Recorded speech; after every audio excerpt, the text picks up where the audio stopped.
Selamat pagi Broadcast People. Lensa Update kembali hadir menemani Anda.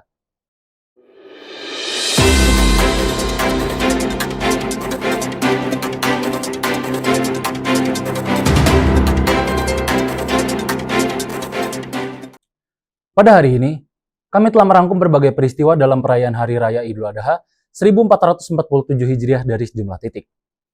Mulai dari pelaksanaan sholat Idul Adha hingga kegiatan kurban yang dilaksanakan oleh masyarakat. Bersama saya, Ali Fajar Juliantara.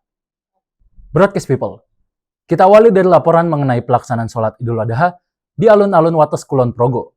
Berikut laporan dari Devia Laksmita. Baik, terima kasih Fajar.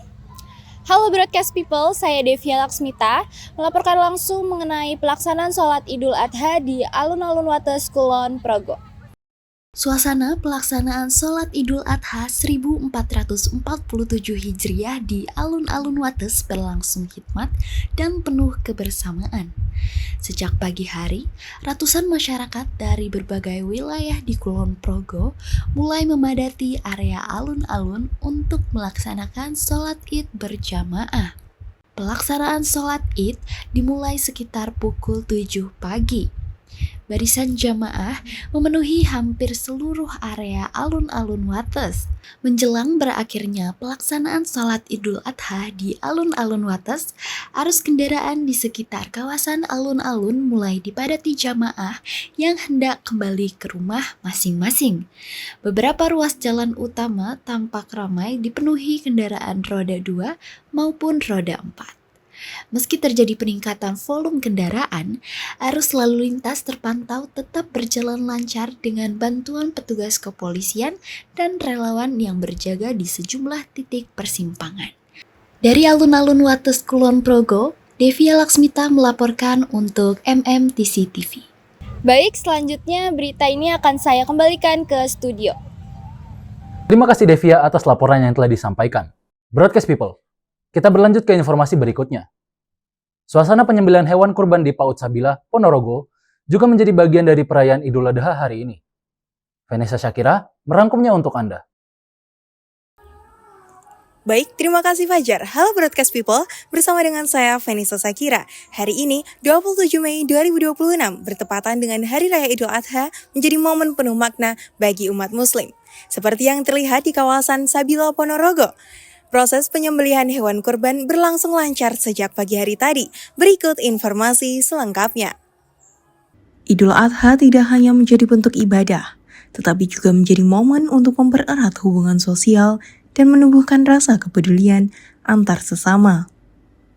Suasana gotong royong begitu terasa, mulai dari proses penyembelihan, pemotongan daging, hingga pengemasan dilakukan secara bergantian oleh warga dan panitia kurban.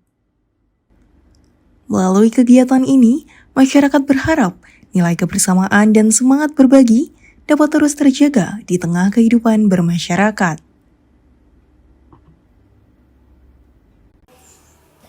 Broadcast People, proses penyembelihan hewan kurban di kawasan PAUD Sabila Ponorogo berlangsung lancar dan penuh kebersamaan. Gotong royong ini diharapkan untuk terus menjadi sarana mempererat tali silaturahmi dan meningkatkan kepedulian sosial antar warga. Dari PAUD Sabila Ponorogo melaporkan kembali ke studio.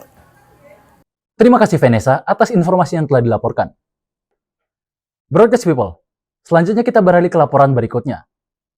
Rangkaian kegiatan perayaan Idul Adha di Masjid Jogokarian, Kota Yogyakarta, diikuti berbagai elemen masyarakat dengan suasana yang penuh kebersamaan. Berikut laporan dari Kesha Areta. Terima kasih Fadli dan selamat pagi Broadcast People. Saat ini saya sedang berada di Masjid Jogokarian yang menjadi salah satu tempat pelaksana serangkaian kegiatan ibadah dalam rangka menyambut Hari Raya Idul Adha yang jatuh pada 10 Zulhijjah 1447 Hijriah atau yang bertepatan dengan tanggal 27 Mei 2026. Saat ini saya akan mengajak pemirsa Broadcast People untuk melihat pelaksanaan rangkaian kegiatan ibadah tersebut. Salat Idul Adha telah dilaksanakan tadi pagi, tepat pada pukul 6.30 waktu Indonesia Barat. Bahkan, sebelum pukul 6 pagi, sudah tampak banyak sekali jamaah yang datang dari berbagai kalangan yang hadir dan mulai mengisi saf-saf salat yang tersedia. Salat ini sendiri dilaksanakan di lapangan pinggiran yang letaknya tidak terlalu jauh dari Masjid Jogokarian. Sementara itu, ibadah kurbannya yang bertempat di Masjid Jogokarian dimulai pada pukul 8 waktu Indonesia Barat.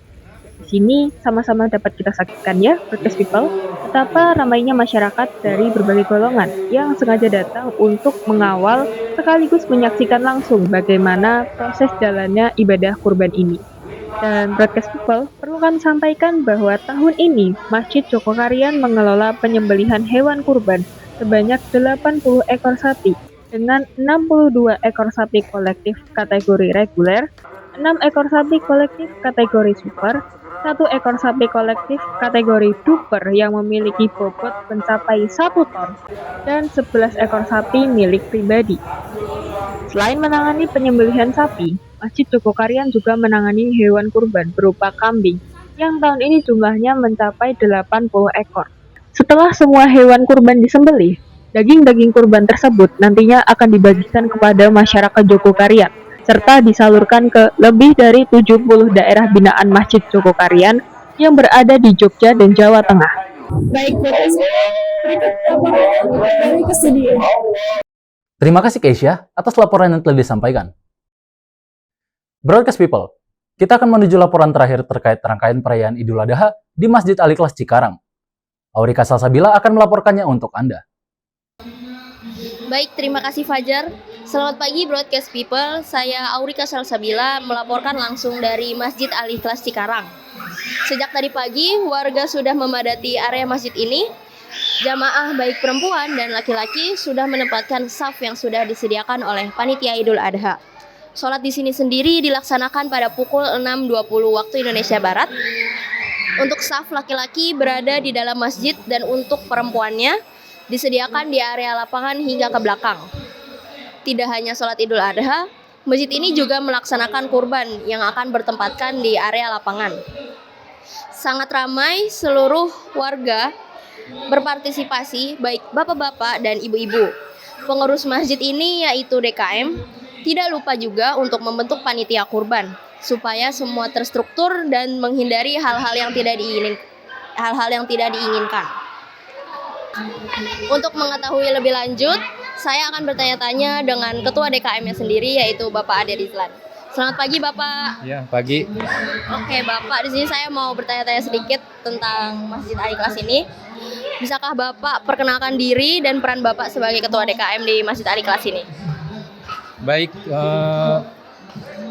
perkenalkan nama saya Bapak Ade Rizlan Munawar. Alhamdulillah di sini dipercaya untuk jadi pengurus atau ketua DKM Masjid Al-Ikhlas, yang intinya alhamdulillah di sini sangat bagus sekali, antusias sekali dalam setiap kegiatan PHBI.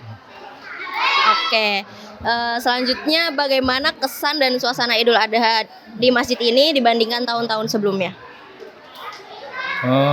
Untuk kesan Idul Adha di tahun ini, alhamdulillah dari mulai jamaah sholat yang di sini sampai membeludak sampai keluar, dan sampai dibanding tahun-tahun dulu alhamdulillah ada peningkatan. Dan untuk yang berkurban alhamdulillah selalu bertahan di sini, lumayan juga banyak. Oke, untuk berapa total hewan kurban yang berkumpul tahun ini Pak? Alhamdulillah di sini selalu konsekuen dan selalu terbentuk kepanitiaan yang alhamdulillah solid. Alhamdulillah tiap tahun ada peningkatan, yang tadinya 2, 3 sampai sekarang sapi 5 ekor dan kambing ada 18 ekor. Lumayan banyak ya. Untuk selanjutnya siapa saja yang diprioritaskan untuk menerima daging kurban, dan bagaimana cara DKM memastikan distribusinya benar-benar merata? Jadi untuk memastikan pendistribuan secara menyeluruh atau merata dan sampai kepada sohibul, intinya sohibul kurban, yang pertama kita difokuskan lingkungan setempat, karena di lingkungan kita juga banyak juga orang-orang yang kurang mampu dan mungkin sedikit keluar karena ada banyak proposal yang minta ke lingkungan kita. Jadi untuk memastikan pendistribusiannya nyampe apa enggak, di sini sistemnya menggunakan PIC kayak korlap. Jadi sampai kepada sasaran masing-masing. Oke, baik seperti itu. Yang terakhir nih Pak, apa pesan utama yang ingin Bapak sampaikan kepada seluruh jamaah dan masyarakat dalam momentum Idul Adha ini? Pesan dan kesannya mungkin saya sebagai pengurus DKM selalu jagalah kerukunan, kebersamaan, silaturahim kita selalu dijaga, dan mudah-mudahan pada intinya setiap acara kegiatan PHBI akan terlaksana dengan baik, dan alhamdulillah mudah-mudahan harapan saya sebagai pengurus DKM mudah-mudahan selalu para jamaah selalu saling menghargai, saling mentoleransi, dan saling menghargai satu sama lain.